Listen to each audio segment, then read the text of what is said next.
I'm getting my script. John, roll my lunch. Y'all was coming in.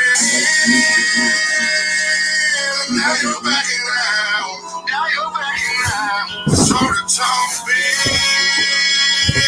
With the sugar in your mouth. Sugar in your mouth. I'm glad you brought your friends.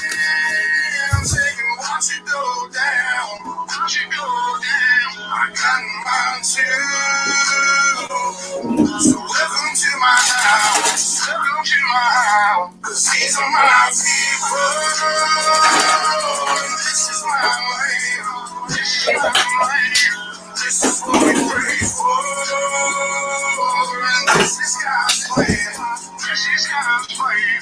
If you ain't from here, you won't understand. You won't understand. This is my country. This is who I am. This is who I am. So welcome to my house.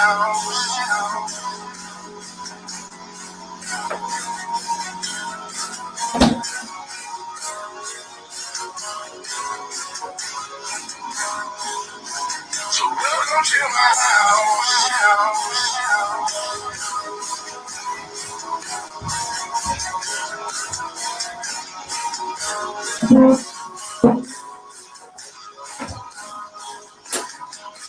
I'm staying up on mine. You better believe it, cause they won't be okay. I can guarantee you, you should turn and walk away. Ain't get to leaving, no, I'll let this 12 gauge do all my speaking. Don't push me on the edge, boy. Push me on the edge, boy. I'm aiming for your head, boy. I'm aiming for your head, boy. All I see is red, boy. All I see is red, boy. I told you not to cross that line. Told you not to cross that line. So, Charlotte's Webbing, glad to see you're here. We put a 28 in the chat if you can hear me. If everything's good, I'd appreciate it. I'm going to do two things tonight. Well, more than two things, but first of all, I'm going to say hi to everybody. Appreciate the ongoing support from everybody. I know it's been a couple days since I did my last live, but, you know, I got a little bit of a life other than YouTube. Not much, but YouTube, you know, it's not my whole entire life. So I'm going to introduce you guys to two people tonight. Okay, good night, Charlotte's Webbing. This first person is a real parasite motherfucker.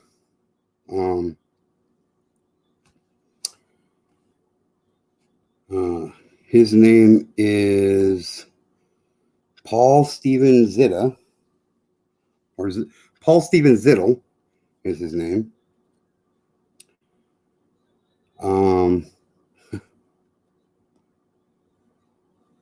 This is his face.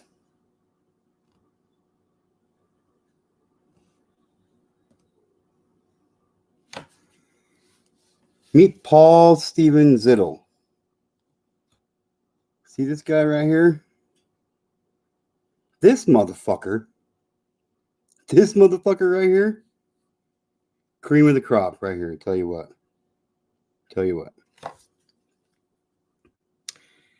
This motherfucker right here,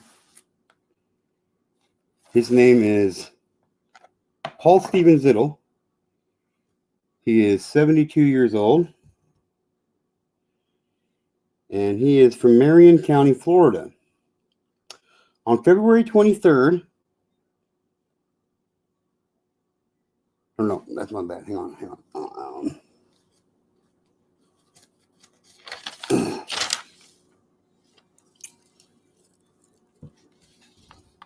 Oh, yeah. On February 23rd, 2023, deputies of the Marion County Police Department served a search warrant at Paul Steven Zittle's residence. What they found and how much of it and how much of what they found is absolutely making me sick to my stomach. Like, legitimately, this dude is a real motherfucker.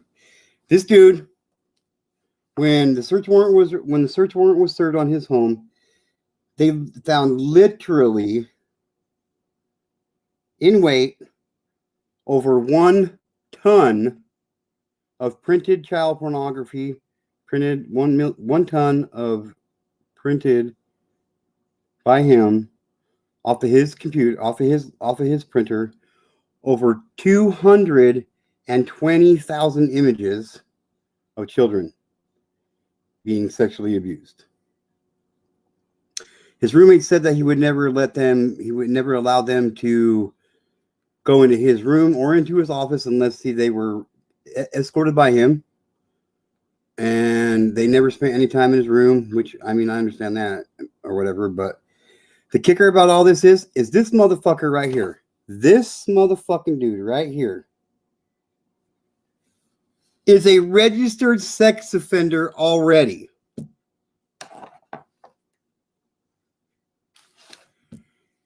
How in the fuck can a registered sex offender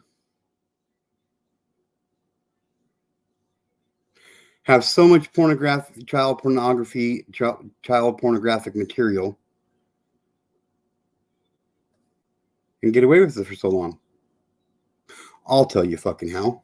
It's because as soon as these parasites are let off of probation, they don't have nobody there to watch over them, make sure they're following the rules and doing what they're supposed to be doing.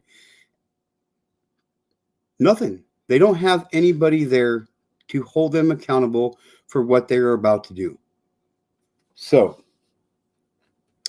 here's the thing that really upsets me about this particular case. This parasite piece of shit son of a bitch will be in court where he will, on March 28th, 2023, where he will face 25 counts related to child pornographic material. He was caught with over 220,000 individual images that he himself printed off on his own home fucking lap printer, and he's only being charged with 25 counts. Seems like to me each picture should be a count. He should be facing 220,000 counts of possession of child pornography, receiving child pornography, abusive material, however you want to fucking list it. He was caught with over 2,600 fucking pounds of child pornographic material. Are you fucking kidding me? And he's only facing 25 counts. Yeah, he's 72 years old. He'll probably be dead in a year or two, maybe. He shouldn't get the right to live that fucking long.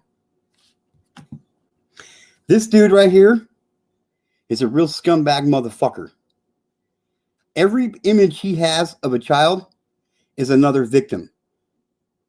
If half of these images are of individual children, this motherfucker has 110,000 victims.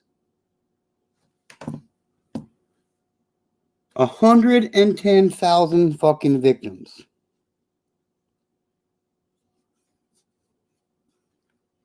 Oop.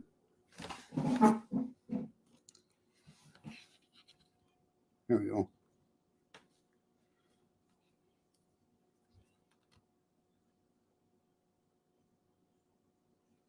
A 110,000 victims.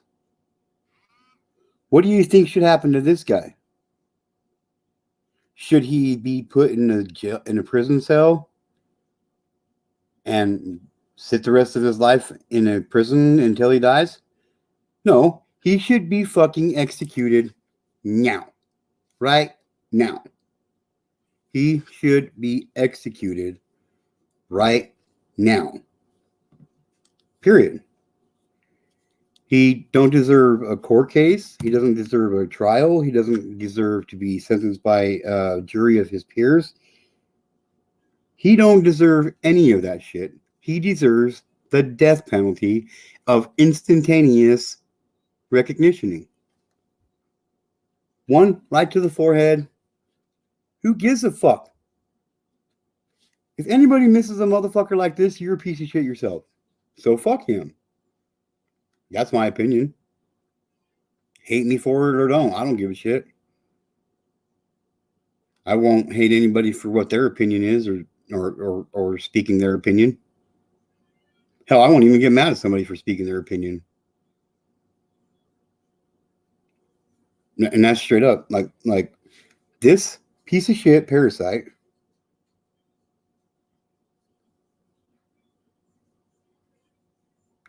don't deserve nothing but an execution. That's all there is to that. No. That's all there is to that. I mean, even if he had, even let's say he had 10 images of each child, that's only what, 220 or 2,000? That's 2,000. That's only 2,200 victims.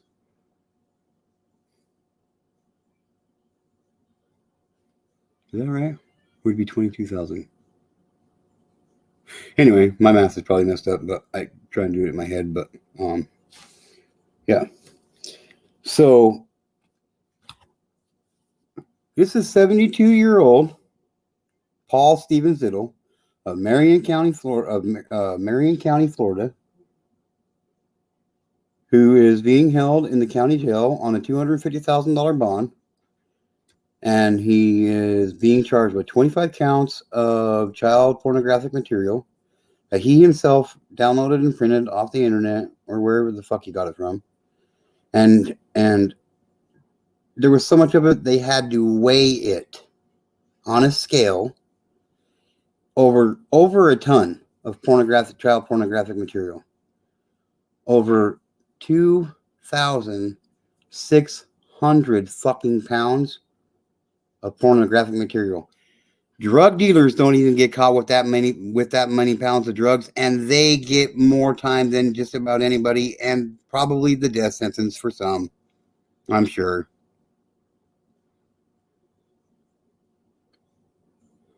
$220,000 printed off pages of child pornographic material by this motherfucker right here, and he sits in the county jail tonight where he's nice and warm, 3 hots in a cot, where you lovely residents of Florida will be taking care of him. Woo!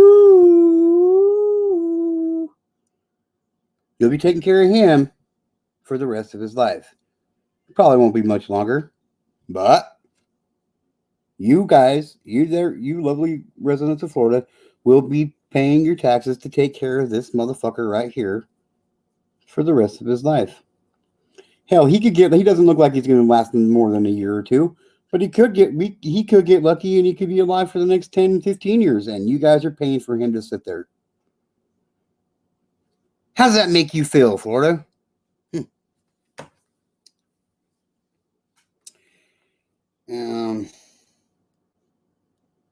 I'm definitely going to keep my eye out on this case for show.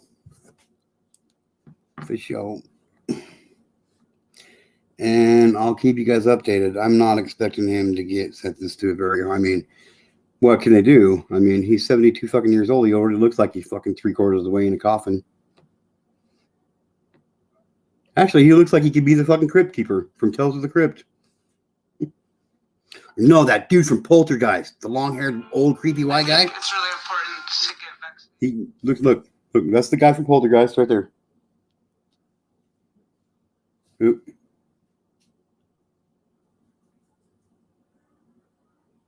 That's the guy from Poltergeist right there, right? I mean, it's not.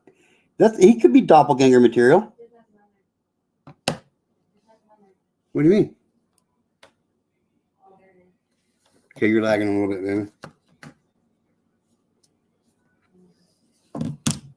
But yeah, was planning on having a special guest here, but he hasn't gotten here yet.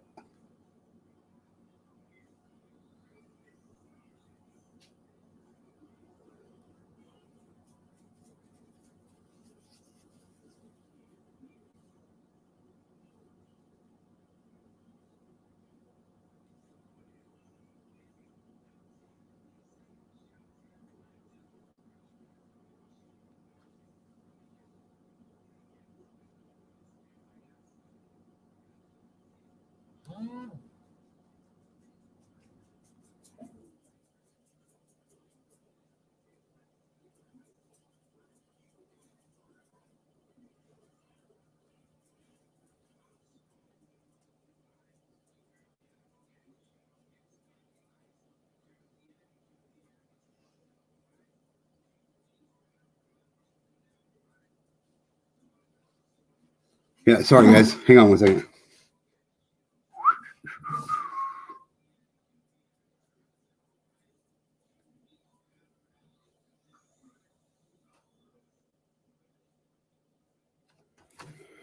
Okay, yeah, I just got a hold of him. He'll be here in just a minute here.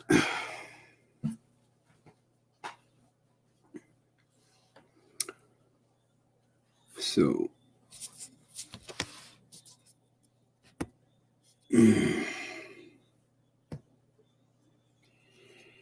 oh, there he goes. Okay.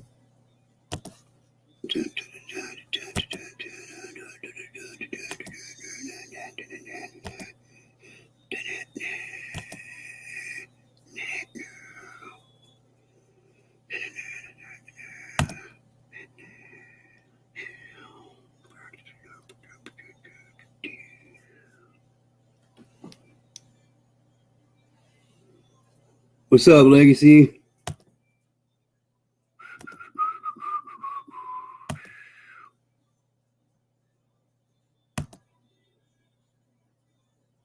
Here we go.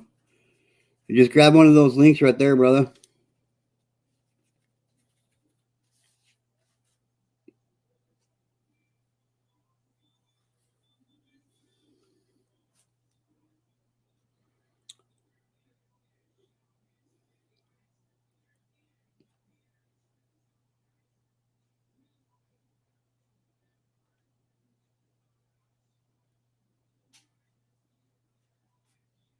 Yeah, just I don't know if you heard me or not, or if you see it, but just grab one of those links there in the chat. Just click on it and go through StreamYard. But this guy I got coming up, he's got a good mission. He's got a checkered past. He's seen some jail time. Yep.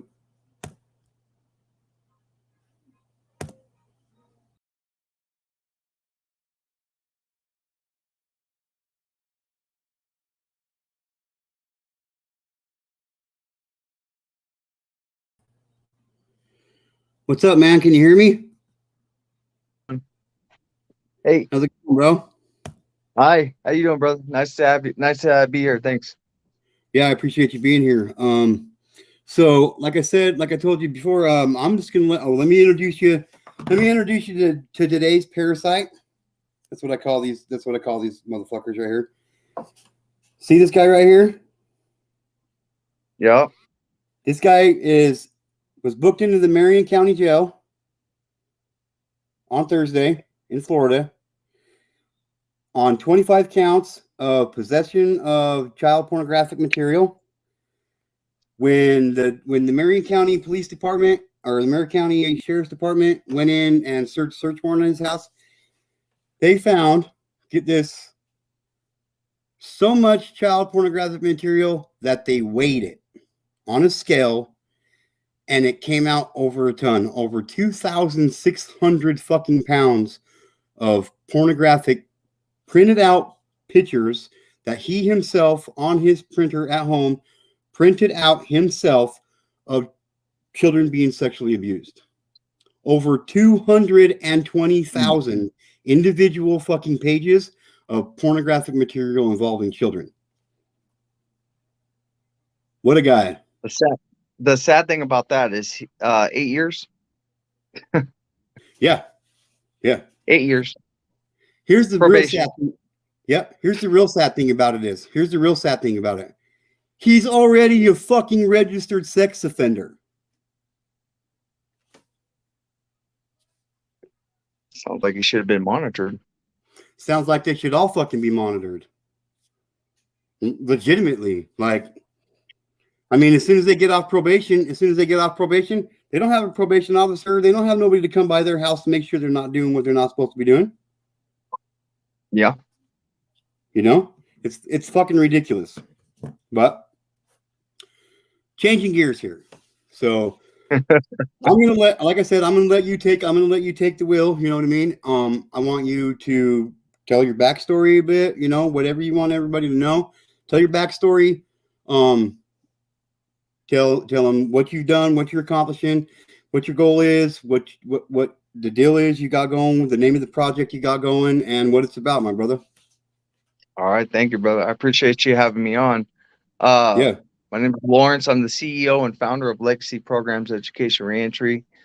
What we do is we're a wraparound program. This concept was created in a prison setting to better effectively serve our community inside behind the walls. It is I am a counselor. I'm a pastor.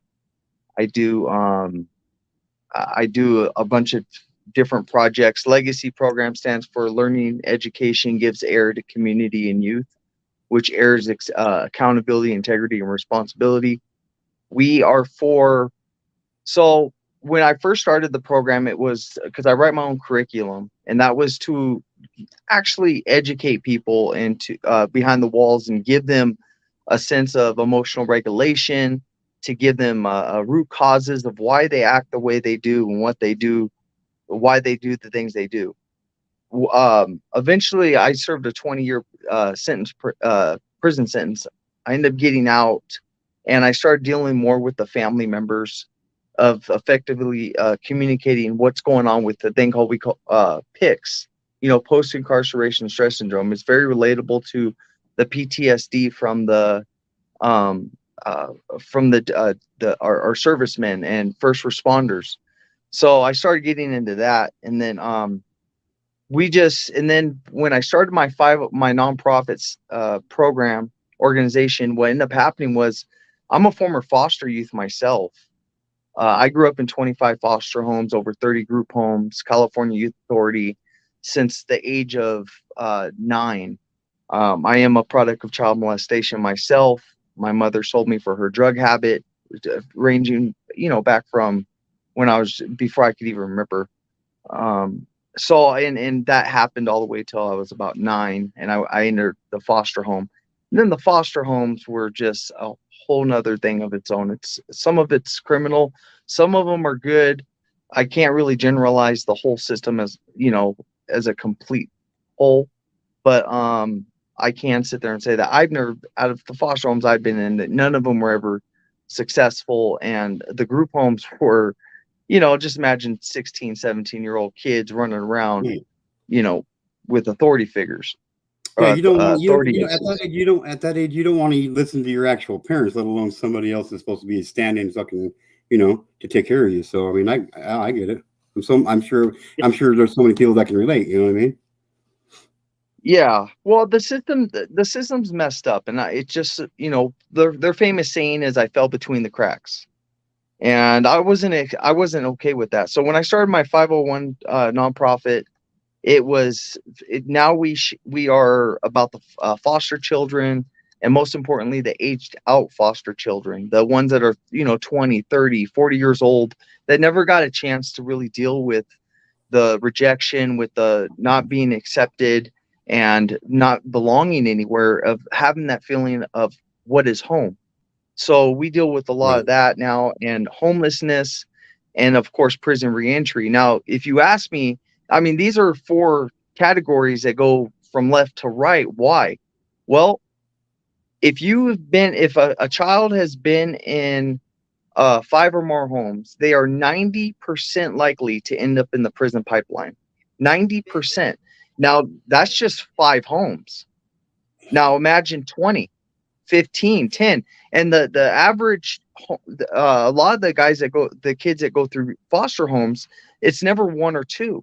It's always double digits. Always. I've never seen anyone go to one or two foster homes ever, because they got rid of the orphanages.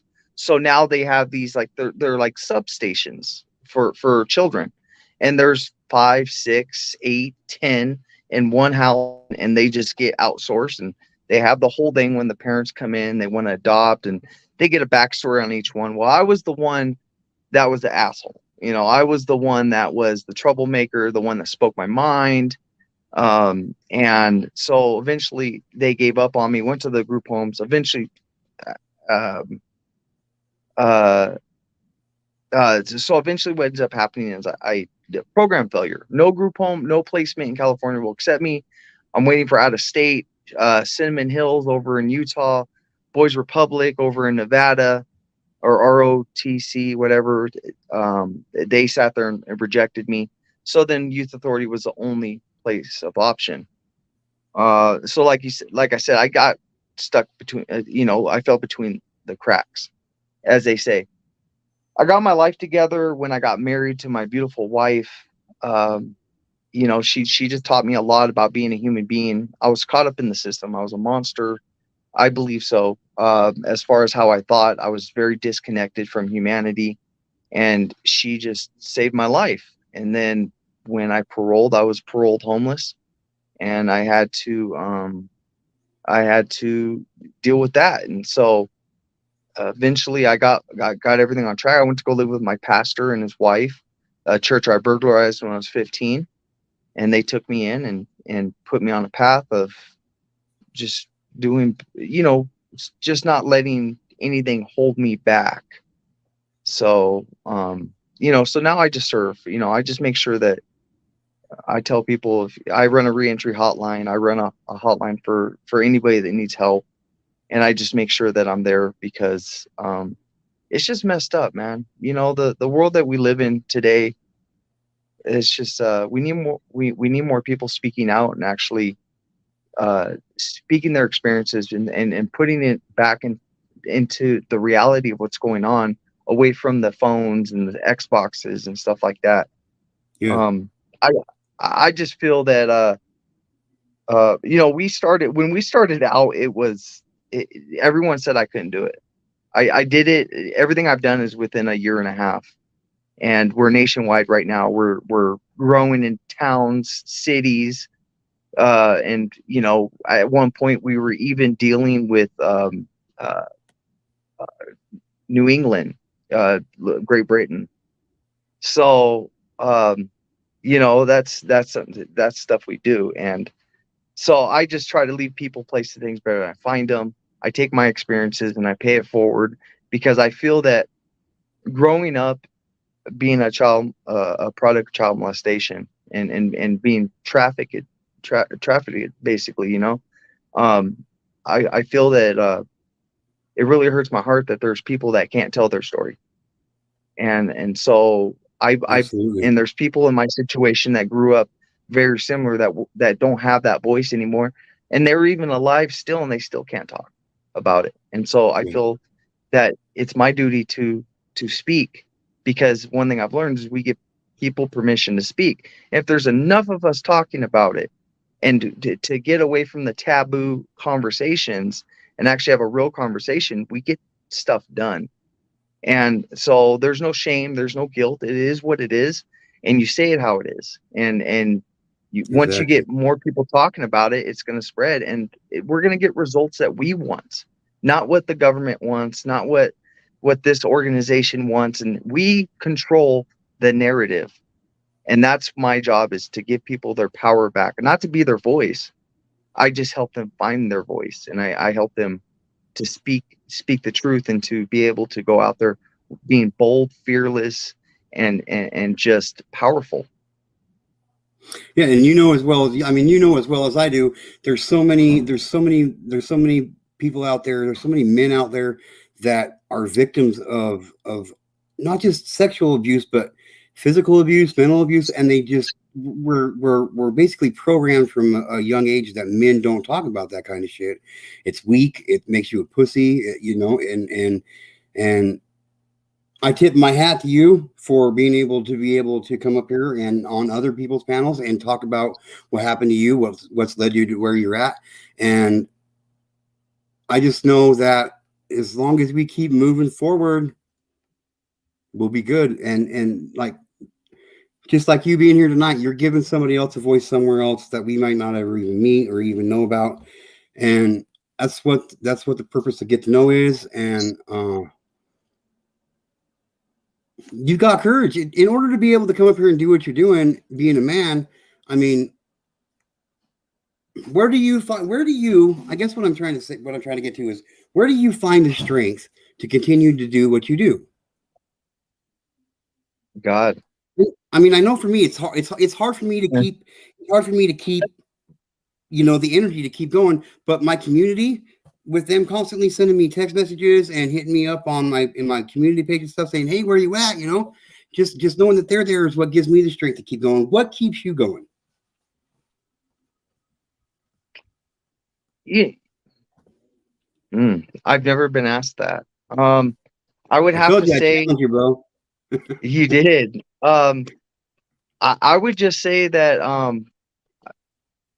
I think that when bad things happen to people, that it's never like, you know, we always go to the why me, you know, I don't deserve this, and we feel like something's been taken from us, and it's like I don't want that time or that experience wasted. And what do I have to be ashamed of? Like, why should I have to shut my mouth? You know, and so I see you, darling. And so my thing is like, I'm changing the narrative now. I get to say whatever I want, and can't nobody shut me up. I'm not that child no more. And I just think that at the end of the day, I want that the pain, the suffering, I want the experience to mean something. And that's why I have legacy, you know, that my legacy means everything to me. If I don't stand for something, I will fall for anything. And so Ooh, this that's is me good. taking my power back. That's This is good. this is That's me good. just this is me taking control that I wish I would have had a long time ago. And I should have. And you know, you're right. When I was teaching classes out of a class of 30 men, did you know did you know that about 20 of them would raise their hand that were sexually abused? And the thing is like, this is a normal setting. People, we won't admit it, but if you take the numbers from how many women are assaulted in per year, you could probably double that with men, because it's very common, believe it or not. It's not something that this does not affect just one gender at all. This is this affects everybody, and we just keep quiet about it like dummies, because that's what we do. You know, we sit there, hey, how you doing, bro? After we just, you know, snap a finger off, and we're like, we're good, man. I'm good, brother. Don't even worry about it.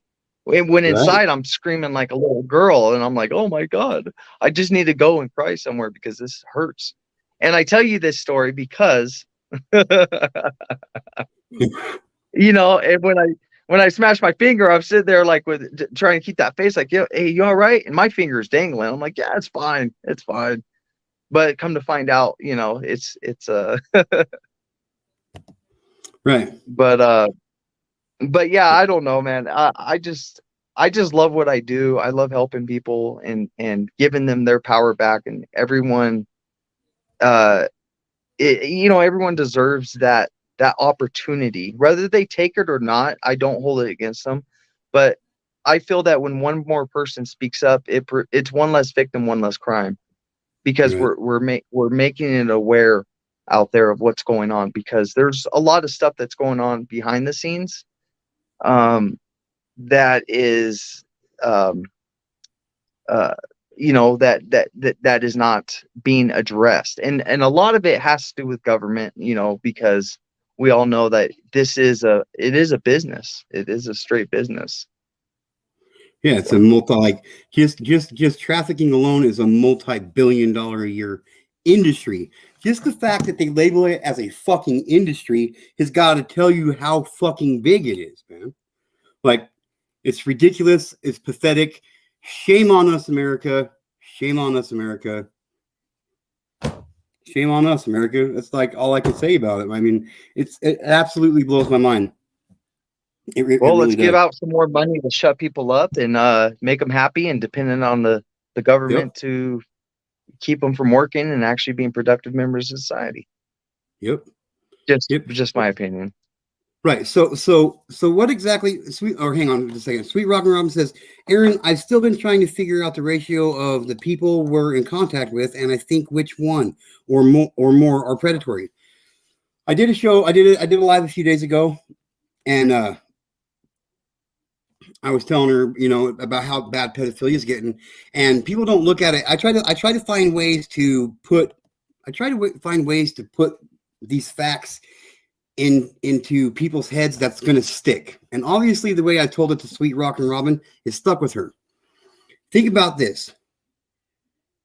Let's say you have a job in the community. You work at a convenience store. You work at a grocery store. You do anything where you're involved with the public. Okay. Mm-hmm. How many people a day do you say hi to? Do you pass by? Do you nod your head to? Do you give a sup to every single day that are fucking pedophiles? There are so many. I bet you 60, 70%, if not more, of the people that you interact with every single day are pedophiles, and you have no fucking idea about it. That's how bad it's getting. Well, this is I kind of agree with that. Like, that is a damn good question and to think about, I'm sure. But like, I'm in the business of taking people for face value, and until you prove to me otherwise, like I can't if I thought like that, I feel like that's fear, like fear. You're living in fear almost, because then it's limiting, who you are um interacting with, and it's taken away from you. It's taking away your voice and your freedom, and you know um what who you are and what you contribute to the community. I kind of just do me. I focus on me. I go to work all day, I come home, I do my stuff on the side. um but I don't know, like, that's, and the other problem I have is that they box sex offenders in one category, and Yeah. I don't agree with that. Because I know guys that pissed in public, slept with underage girls that eventually married, had kids with.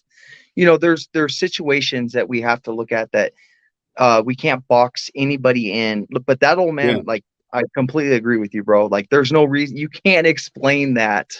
That's a sickness. And with my program, um, you know, I try to I deal with a lot of different types of crimes, and there's been certain crimes that I will step back from.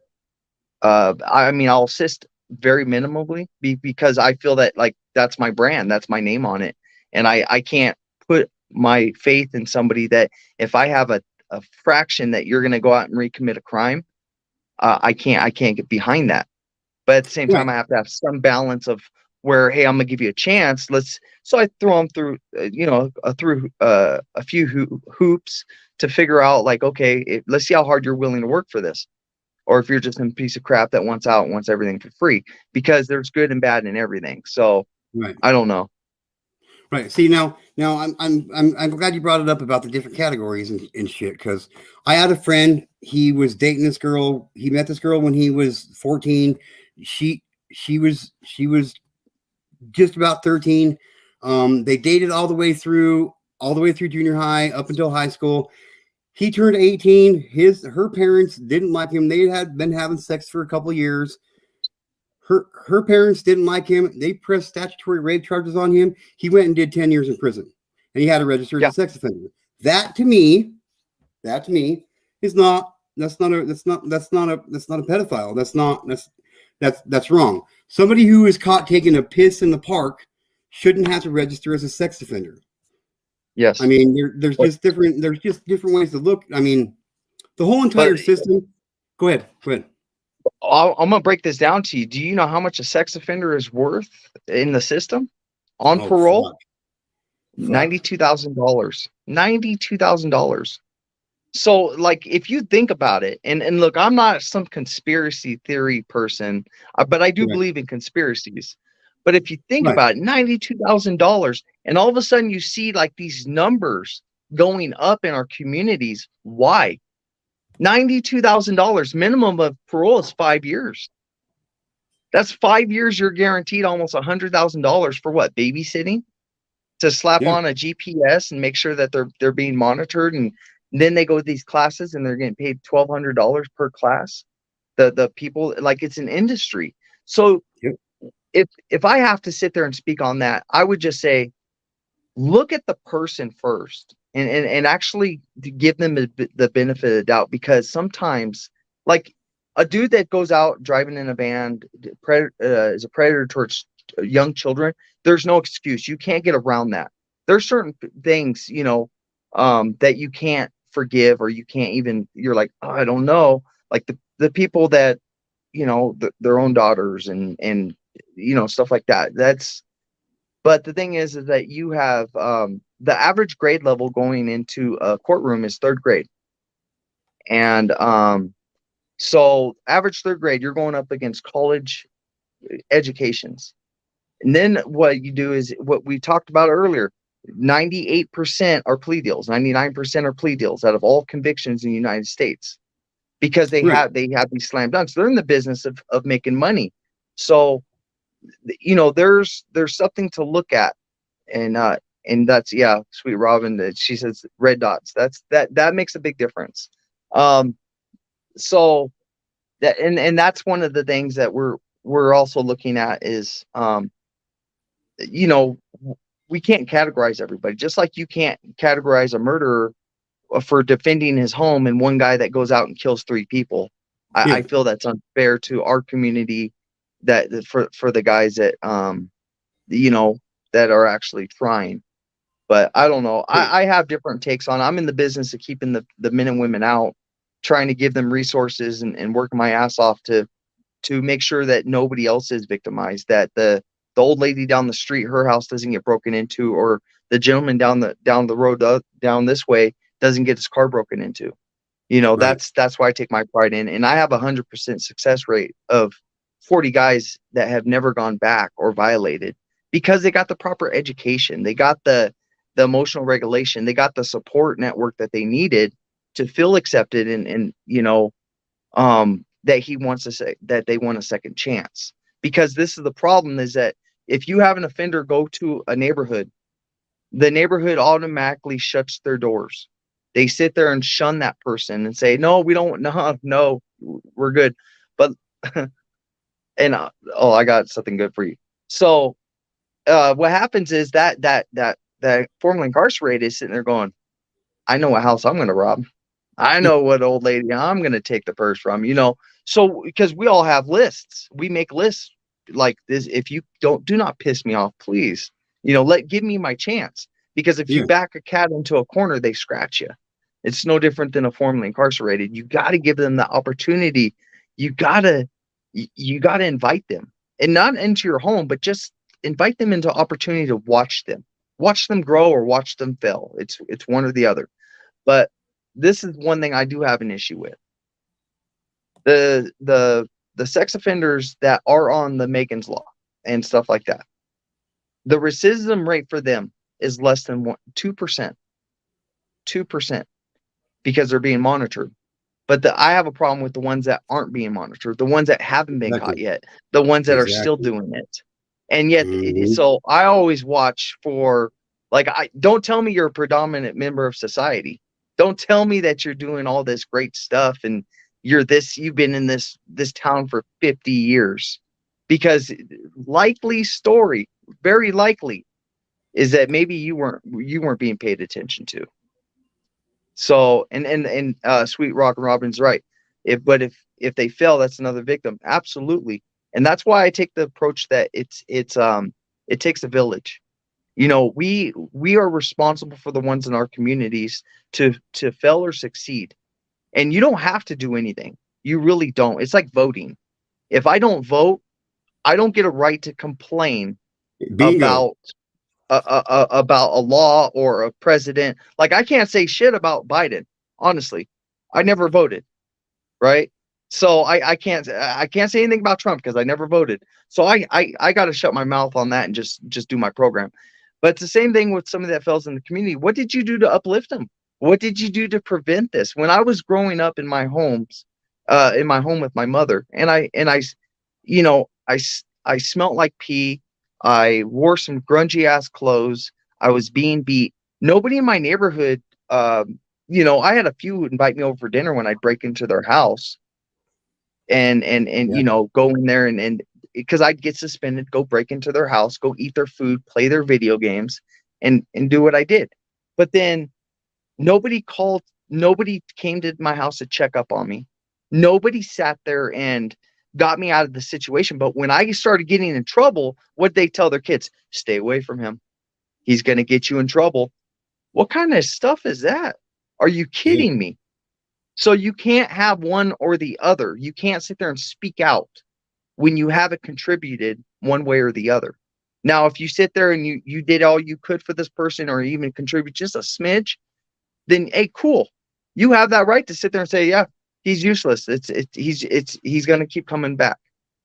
I give up. But if you haven't done nothing, you just slammed your doors and you're sitting there, you're on Facebook sitting there talking about another criminal robbed another house and this and that. That's your we all contribute to something. We all contribute to something.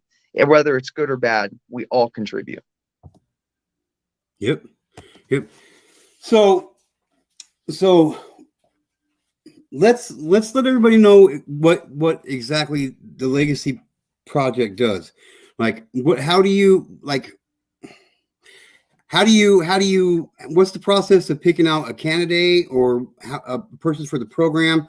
What do you help that person with once they get in the program, once they get out of prison? What's let us know, man. This is Get to Know. Let us know. All right.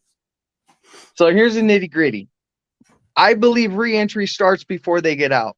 I don't agree how they let somebody out and then all of a sudden they're like, hey, we need resources for you. Bullshit. You should have got them resources when they were inside. You should have taught them how to survive out here and live a life productively first. You can't lock up an animal and then let them out and then not expect them to thrash your house. And so we go in 6 months, we go in a year before they get out and start setting up that support network. Finding out my checklist of my enrollment program is I want to know how many kids you have. I want to know what kind of family you have support. I want to know what habits you have. I break it down to a science. So almost, I was even thinking, my wife brought this up. I was thinking about a zodiac sign, and trying to figure out some of these because I read people. I'm supposed to look into why people do what the things they do.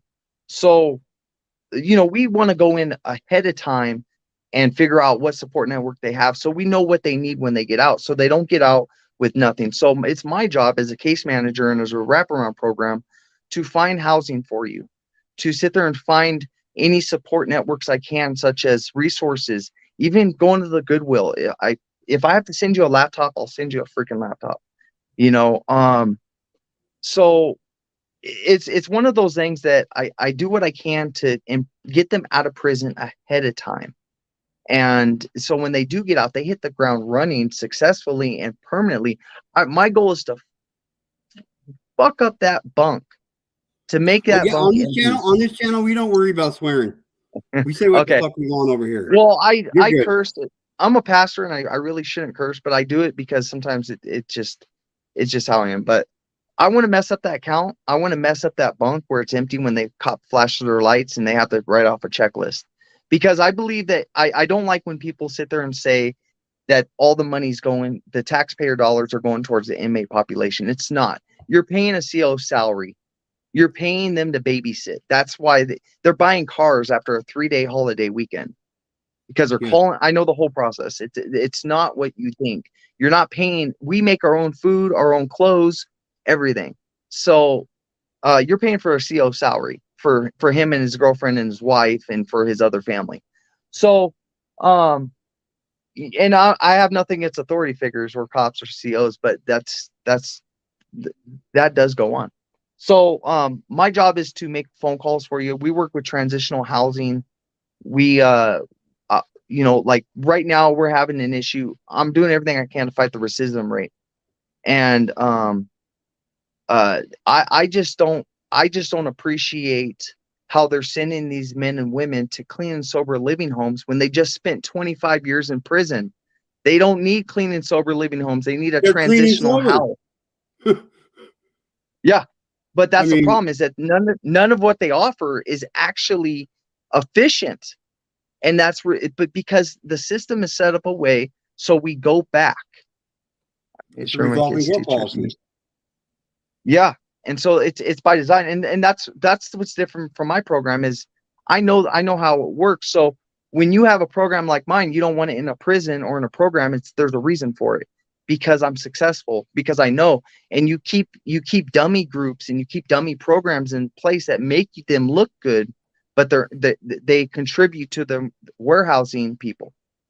And so that's my issue. So I have but we also do things. I run 5 other organizations. I work with Family Rights Committee. I deal a lot with CPS family, families that got their children taken away. That's where I started pastoring, actually, for Karina Fang out in Family Rights Committee. And so we were doing that. And the homelessness, like if I could find a voucher or something for you, I'll do my best, man. And I always find wiggle room. How we've been able to grow so successfully is because I've been finding like-minded people like me, and like yourself, and that want to make a change and want to do something productive and want to change the world. And I sit there and pretty much just give them my platform and say, well, this is legacy. Start it where you're at. The funding that you get, make sure that you put in there. The grant writers get the 10%. Make sure that the money goes to this bank account. Make sure my signature block's on this. I just have to make sure that I don't get sued. I don't get my program shut down because of negligence. So because I believe that there's more people that want to fight, more people that want to do the right thing, but they just don't know how. And so it's my responsibility, and it's responsibility of all of us that are doing what we're doing out here with these nonprofits, to give somebody the opportunity to do something with that. What better way than to empower them in their own community? And so it's not legacy. It's you empowering your community, empowering yourself, and to changing the world just one town at a time. And I guarantee you in 2 years, this is gonna be monstrous. And I have a problem with a lot of organizations because I feel that they misuse the money, and it pisses me off that I see somebody with making $600,000 a year while somebody calls up to their program and can't get assistance for anything. That bothers me. So, and we also offer receipts for the donations, because I'll show you how I spend my money. I don't want I don't want anything over my head where somebody's like, well, what would you go out and buy this for? I'm not one of those organizations that I get funding or a grant and all of a sudden you see me in a new car and stuff like that, because I feel that I'm just very passionate about what I do. I really am trying to revolutionize just the concept of what is a nonprofit. What are you supposed to do? What can you do if you have the mind to think like a genius? Sometimes, because I'm married and sometimes I'm a straight asshole. Like I don't think about what I say. So nothing's ever scripted with me, including with my wife, and she's in there laughing. So, but I mean, when you think like outside the box, we got to figure out how can we what can we do with it, and we empower each other. Exactly. That's the power we have in numbers and the things we can accomplish when we stand up with each other instead of pushing away from each other and fighting what is and should be everybody out there fighting for. We can accomplish so much.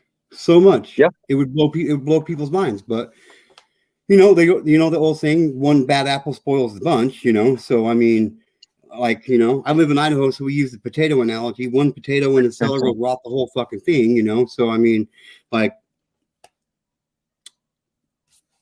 how do you combat the negative shit that you get? Because I'm sure somebody out there is going to come at you, has come at you sideways, don't like what you do, and whatnot. How do you combat that? And how do you keep rolling from that? I cry. No, seriously, like there's days where I'm tore up, dude. Like I get so much pushback sometimes because they see something different. I'm not giving kickbacks. I'm not trying to play with them. I'm working with them, but I don't play their game, and I'm very smart, so I'm a threat. But the thing is that the shit that I get, I let that be my fuel. When somebody sits there and says you can't do something or you shouldn't do this or you're not worthy, you sound like just like one of my foster parents. I care less.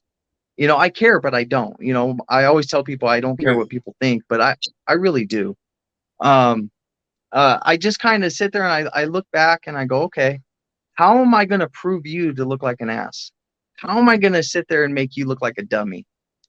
Because let me tell you something.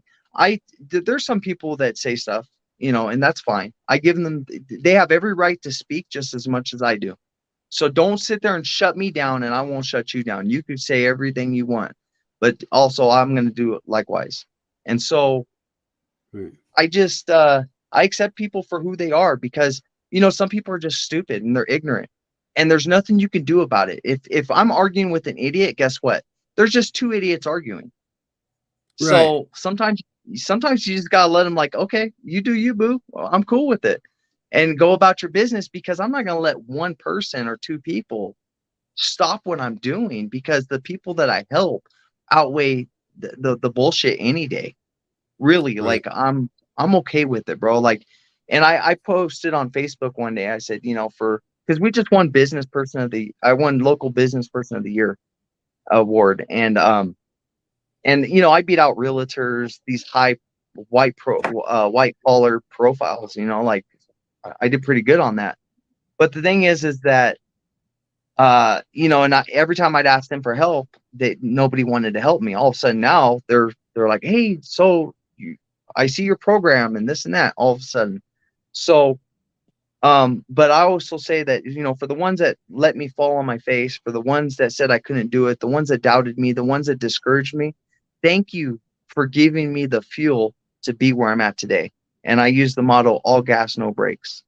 I don't stop for anybody unless I'm helping them. Oh yeah, and then it's just more like a slight pause and then it's right back to the gas pedal. You have to, bro. You have to, because people are just jealous. People are vicious. People are mindless. That's not everybody, but some people are like that, and that's their way of they're trolls, dude. That's all they are. They're trolls, and they find pleasure breaking somebody down. Well, I don't have time for that. I build people up, whether I like you or not. I got a client right now that we particularly don't get along, but you know what? I'm here for him all the time. I do what I'm supposed to for him. And I just can't have that hate in me to do what I do.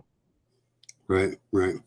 So let's say somebody's breezing through YouTube. They run across this video, this live, and well, hang on. Let me know. How many states is the Legacy Project currently in? 5. 5 states. What states are they, bud? We are right now in. Hold on. Oh shoot, Florida. We just launched in Florida. We're going to be launching. We're kind of in Idaho right now. It's supposed to be getting bigger in March. That's when the funding is going to start happening. We are in California. Texas is a subcontractor, and then we also have Indianapolis. So now let's say somebody's watching this video, they come across this video and they like what they hear about the Legacy Project. How can they go about, if the Legacy Project's not in their state yet, And that's the ultimate goal, to have the legacy project in every state, correct? Yeah. So how can somebody go about getting the legacy project, incorporating it into their state and whatnot? I'll be right back. Go ahead. So yeah, so that's the thing about the legacy program is it's pretty much based off of the person's ambitions and what they want to do. So, and that's why we cover so many aspects of life, you know, foster children, current and former, aged out. We deal with homelessness, prison reentry, and but most importantly, the families and communities around all those aspects. So if you have something that you want to do, a homeless project, and you want to do something for the foster children, or you want to do something for prison reentry, hit me up at legacyprograms.org at gmail.com, and we'll talk and see if you have, because I can't just give out stuff like that and be like, okay, let's see what you can do. But we could sit down and figure out what we can do and how we can work together to meet your goals and meet my because I don't have a lot of expectations, but at the same time, I want to make sure we're successful, and I got to put the right people in the right places, because that's my job as a boss, and it's just Florida. So we actually have out there in Florida, QP's running it. She's a formerly incarcerated herself out in Deer Creek, I believe, or something like that. And so yeah, Deer Creek, or I forget the town. But yeah, Florida is messed up. Florida has some of the harshest laws for anyone trying to get out of prison or do what they trying to do the right thing. So I know a lot about Florida. David Morgenstern's my mentor out there. He's formerly incarcerated, runs NAFTR out there, and he so like if anything with that, I would reach out to uh David Morgenstern if you're in the Florida area. I think Brownsville or something like that. Yes, Deerfield. That's it. Deer Creek. I don't know why I came up with that. Yeah, Sweet Rockin' Robin, she's a Floridian, so and she's very passionate about being just sexual abuse, and she just she's awesome. She's awesome. So It's a rough thing, man, and it's that's one of those conversations. What's messed up is that you can't, like you, for instance, bro. You know how many people sit like it's a great thing though, man. Like, because there's some people sitting there going, listen to this asshole speak. You know what I mean? But those are the ones like, why do you care so much? And then you got the ones that are sitting there like, you're making, get comfortable with being uncomfortable. You want to, I love the content that you have, and it's not a common theme, and it's one of the most uncomfortable conversations ever. But you know what? We have to have it, bro. We have to talk about it. Normalize that shit. Like, if you normalized shooting somebody, stabbings, if we can normalize stuff in LA, our lifestyle and the projects and how we grew up, why can't you normalize this? Come on. And then that just, what, people got something to hide? What, you're offensive? Why are you getting offensive over it? Like, speak that shit into existence. Let's talk about this. Let's take control, and let's control the narrative, and let's put the shame where it needs to be. And it needs to be with the people that are responsible, not for the victims and the survivors. That I disagree with. Right.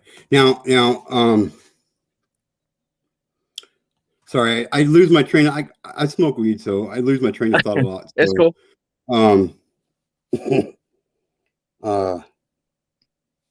Anyway, how about them Yankees? I'm just kidding, Rockin' Robin. I won't hold you being a New Yorker against you too hard, Rockin' Robin. Just so you know. I'm gonna bring another person up here on panel. This is my buddy. His name's Outlaw Trucker. He's passionate about helping children, and nice.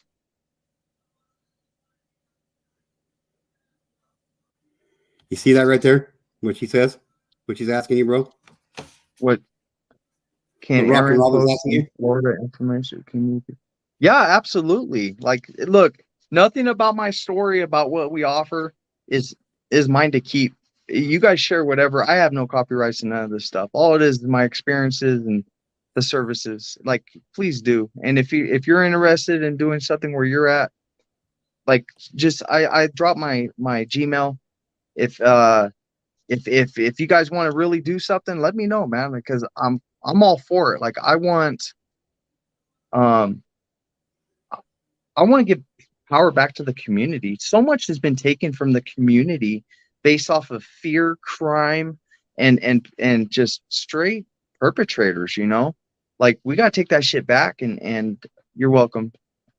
And we just gotta take that back and be more community based, have more of a say, you know, instead of just sitting back accepting stuff and then griping about it and being like, well, oh man, I can't stand this. Well, what did you do to fix it? What was your solution to it?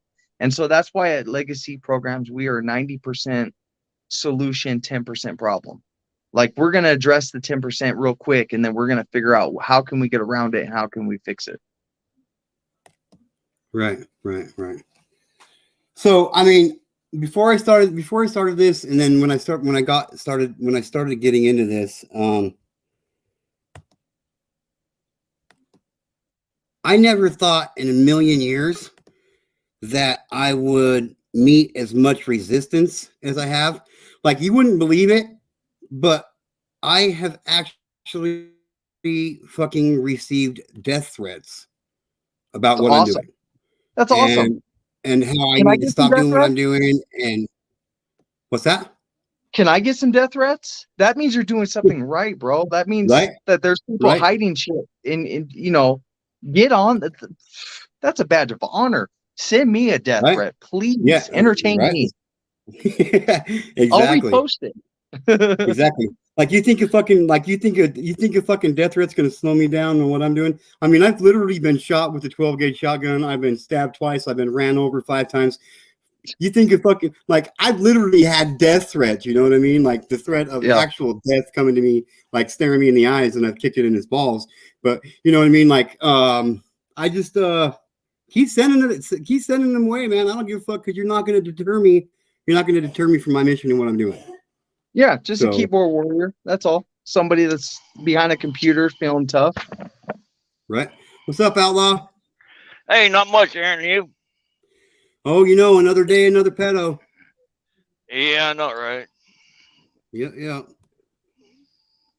Hey, it's nice meeting you, Legacy. Hey, nice meeting you too, Outlaw. All right. The thing of it is that I am part of 2 groups. We're known as the Trucker Buddy Program, and we also got another group that we go out there and help support and help fight bullies and all that with the teens and kids and all that. And it is hard. We do get shut down out there Yes. by what we do. Why do you think that is, Absolutely. Outlaw? Why do you think people like us who stand up for what we stand up for, why we get so much resistance? Why we get so much negativity thrown in our faces? I really don't know anymore. I mean, I thought I did, but it's about hatred and what people have turned themselves into and what they have learned over the years, and it's mind-boggling. Why are they turning against life? I mean, I really don't know anymore. I used to. Right. Where'd you go? Where did you go, Legacy? You didn't need to jump down, brother. I know. I wanted to talk to him. I'll see if I can get him to come back up. I don't know what happened. Maybe his computer. Oh, there he is. There he is. I think he kicked himself out of the live stream. Yeah, it happens. Technology. Dude, I'm male and I'm blonde, so I got a bunch of disabilities going on with that. Oh, hey now. That's Rock the and main Robin, key. you're hired. Rock and Robin, you're hired. My head of security, right there. Yeah, that is a main question right there. He just said that we always, everybody in life has an invisible disability in us somehow or somewhere. It's just only how it shows and how it presents itself to become that disability. But a lot of people don't know that. You're right. I am fucking up people's money and plans, and they fucking hate it, and I love it. I love it. Gives me the fuel, give me the fire, give me that what I desire. You know what I mean? I ain't never gonna stop.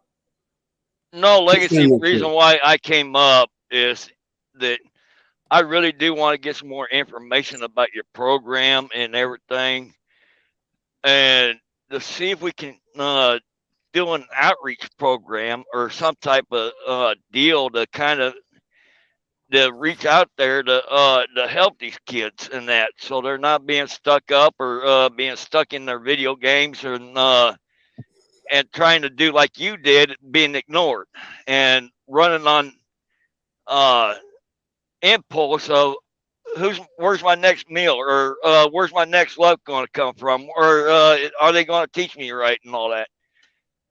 See what I'm saying? And that's one of the things that so if the community, always back to the community, right? And this isn't bashing the neighbors or nothing like that. I'm not really trying to make enemies, but what I mean by is, so when you see somebody trying and struggling, it's the community's responsibility to pick that person up regardless of what's going on. And the reason being is because what it does is it cultivates like meaningfulness, you know, in the community, where the youth sees this and they see the examples of the adults, what they're doing, like, hey, my community loves me, whereas this neighborhood loves me.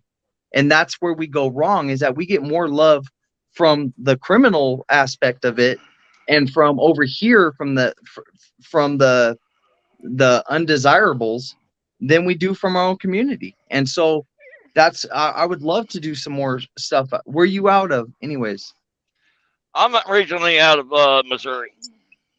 Missouri. Okay, me and my wife were just looking at houses out there. Beautiful. You need to come to Idaho. You need to come to Idaho.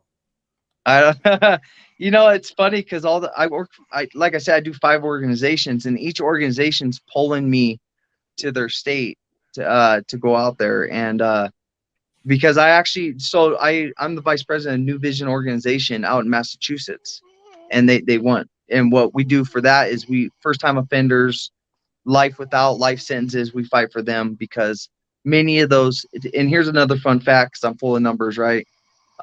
First time offenders that receive life sentences and life withouts are usually the average age of 19 years old. Yeah. 19 years old. And that's sad. So we fight for now it's getting, I'm going to recorrect you now. Sometimes it's now getting to be at the age bracket of 13 now. Yeah. On that. Imagine how much money's in that. I got you locked into your 40 for doing nothing, for sitting in a cell. Idaho, you the pimp. That's right. That's right, Rock and Robin. Yep, that's what we always call Idaho. Idaho as well, right along with it. Idaho, Idaho pimp. But yeah, if anybody wants to volunteer, you know, legacy programs, I put in a chat, but I don't know if it I goes. dropped it. And the number. Okay. See, the thing of it is, hang on one second, Ella. And then right. Ella, if you don't mind, and Legacy, if you don't mind, I'll send you guys each other's phone numbers, and you guys can get together and shoot the shit or whatever. Sure. Sound good? Is that all right, Ella? Yeah. No, not a problem at all. But the thing of it is, Legacy, I do everything. It ain't about the money.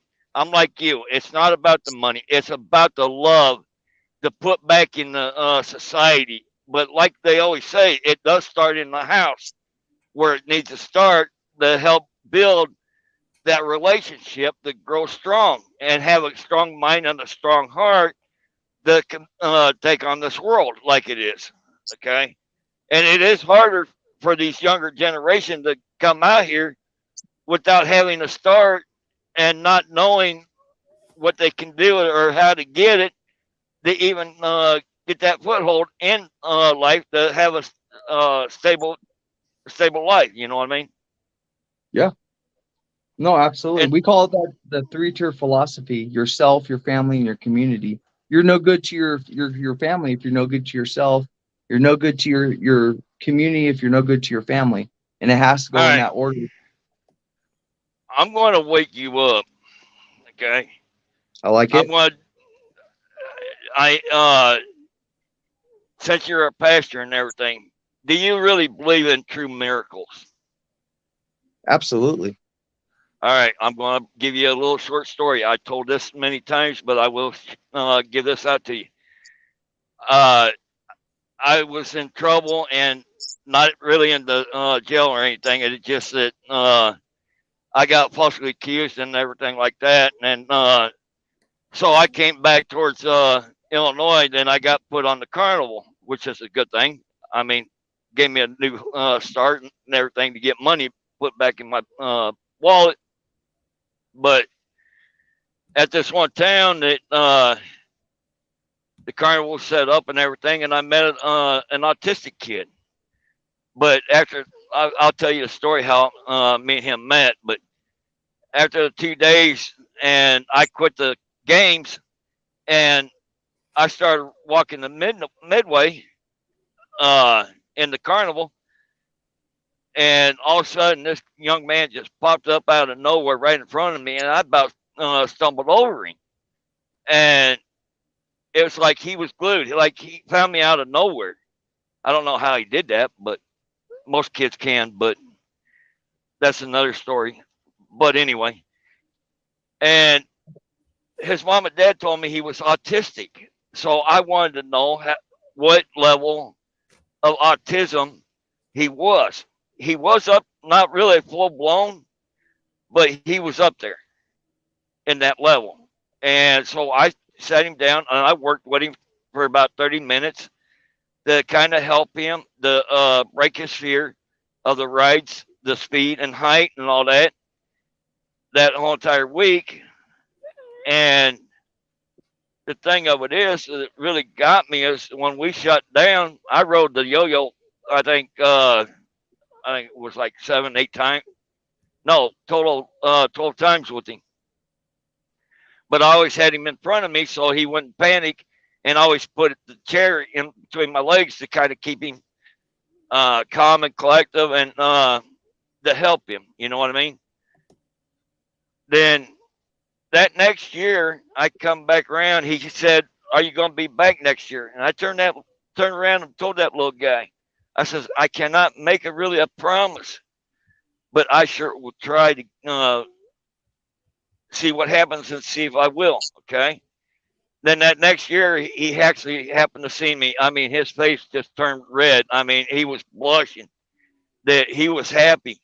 And that day we opened, he came in. He was running around with no parents. It's like, wait a minute, what happened?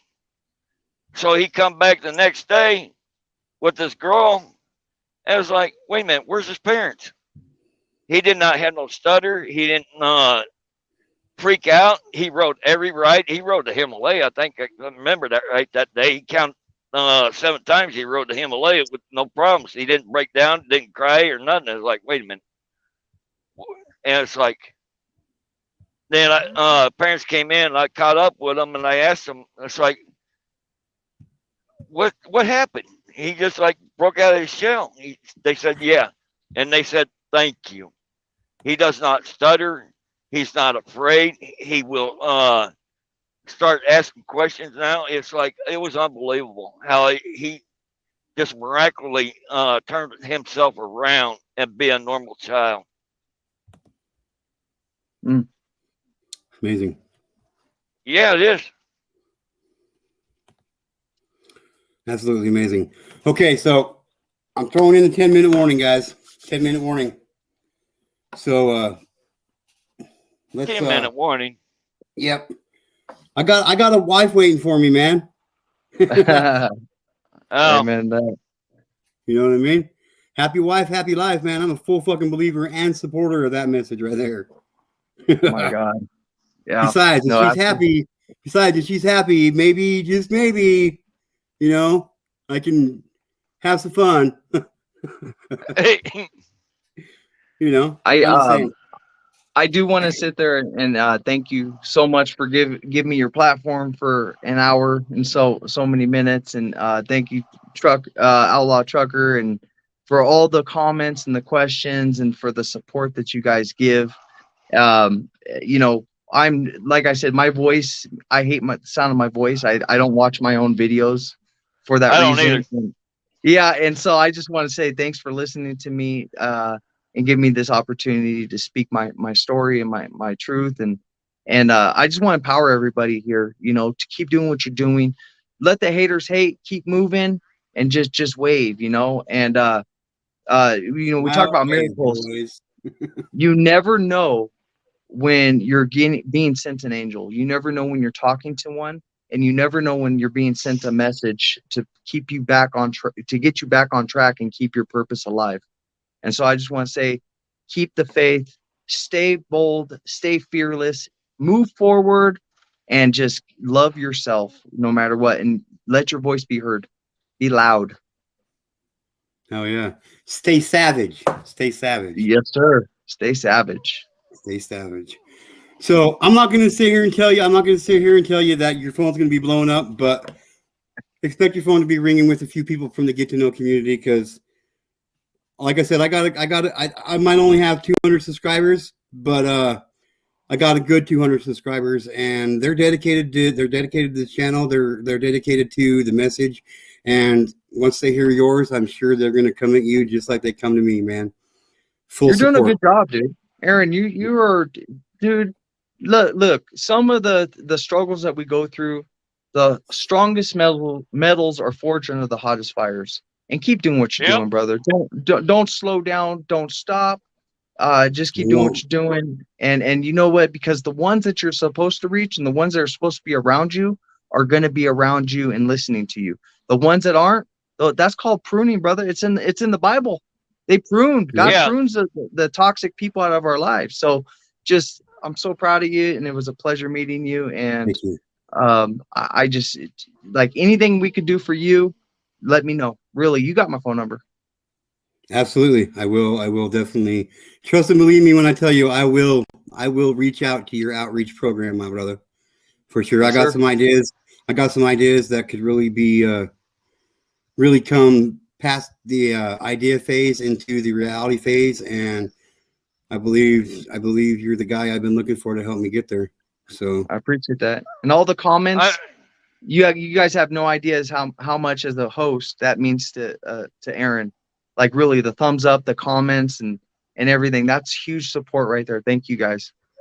if like I say, if you stay on pat, on target, like I'm seeing, and like I'm sensing, I am one of those that do have a true gift.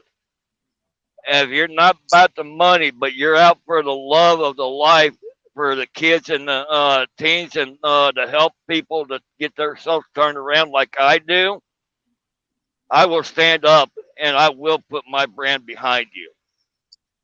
I appreciate it, brother. Likewise.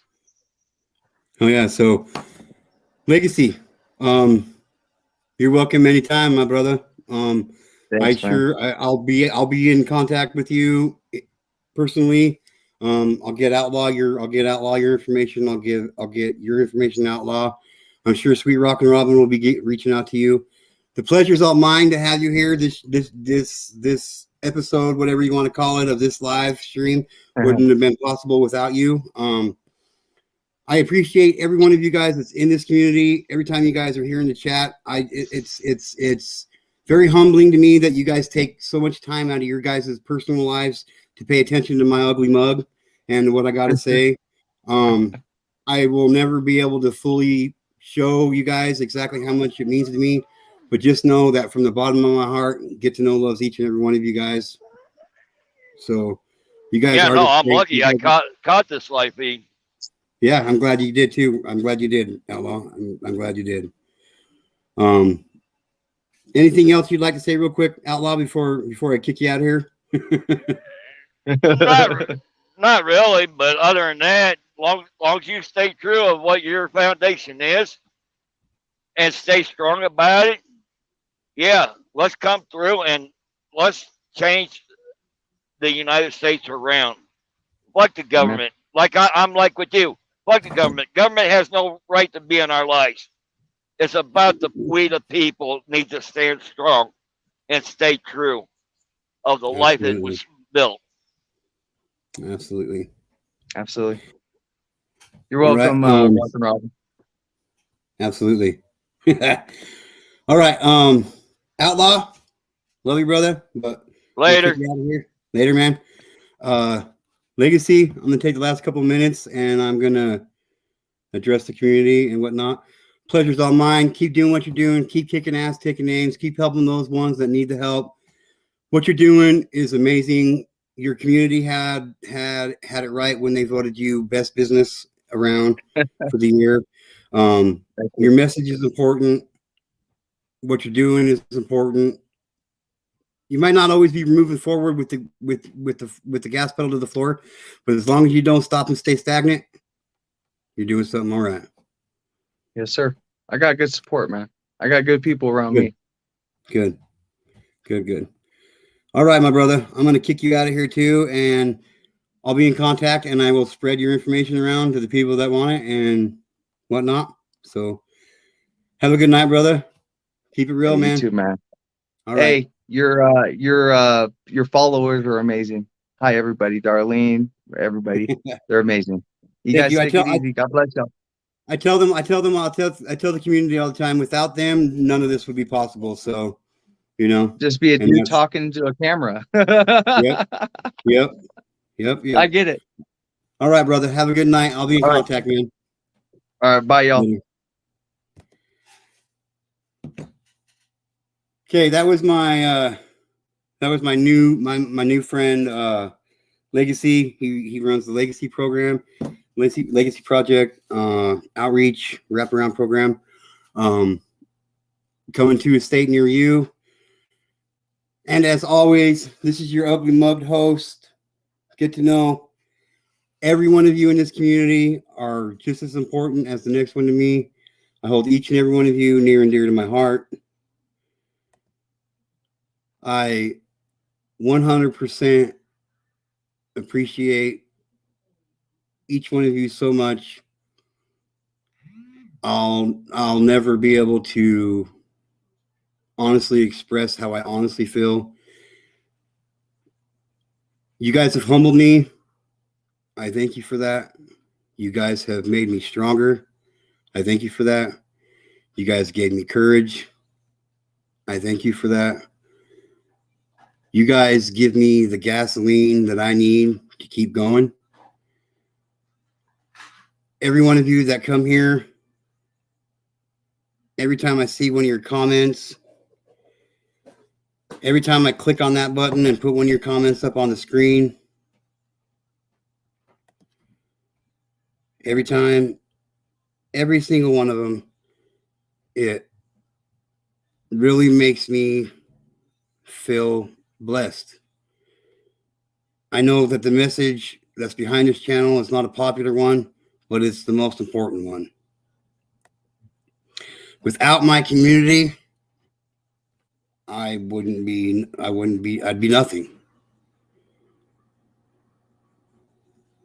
Yep, I sure did. I seen him on your live and I straight snaked his ass. I did. I was waiting for that one. I'm really enjoying your channel. You're doing great. Thank you. You personally, Sweet Rockin' Robin, have been a major humbler for me. Every time I read one of your comments, I feel how honest they are. I know that it's not bullshit.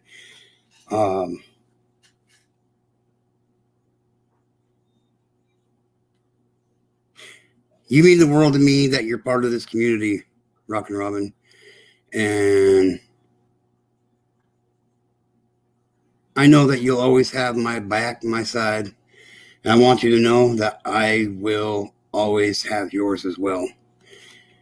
Remember, you're the new head of my security, so you start Monday morning, and I don't pay that well. But you better keep my ass safe. I'm just trying to be serious there for a second,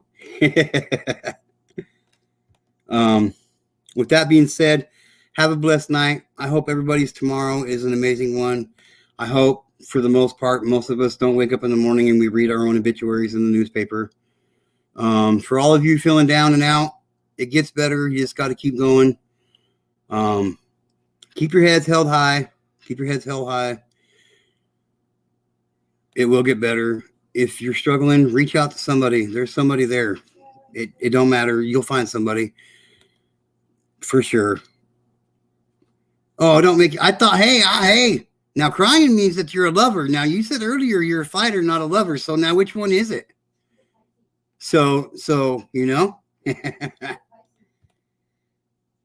Exactly. Right here. I'm going to skip that one real quick. Outlaw says, thank you all. You're absolutely welcome. Thank you as always. The pleasure is mine, Outlaw. Darlene says, Outlaw, another guy to check out his page out. Angels working with other programs for kids. Absolutely. I'm going to leave this as the last comment for the night. Loyalty. 100% loyalty. This is Get to Know. My heart goes out to all of you. I am totally blessed to have every one of you in this community. You guys give me the strength and power I need to proceed and keep going. I love you guys. This is Get to Know. Remember, one child is one too many. Thanks for being here. Like, subscribe, share. You're going to want to tell your friends about me. Trust and believe that. Thank you.